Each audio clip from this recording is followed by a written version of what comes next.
This section is all about macro photography. First, what is macro photography? Basically, it means photographing small items to make them look larger than life size.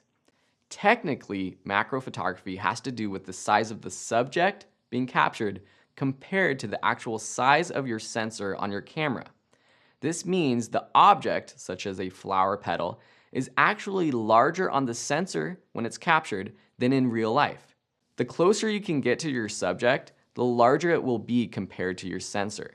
So macro photography does require specific lenses that can focus up close.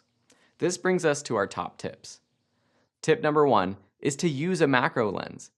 It should say macro on the side of the lens, and you'll need to rotate the focus ring to that macro setting.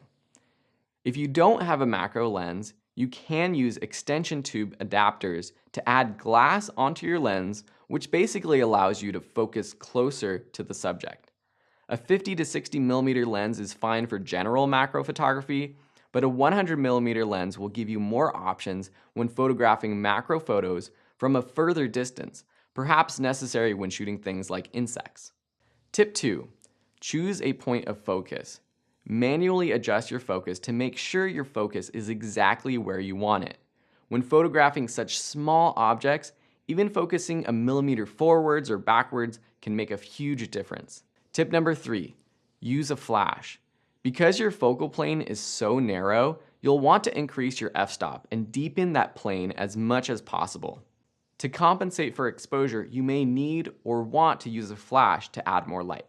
Tip number 4, use a tripod to make sure you can perfect your composition when photographing something that is static or a still life. For some things, you might need to be handheld, like photographing a butterfly or something that's moving. When shooting moving objects handheld, make sure you use a faster shutter speed like 1/250th or faster.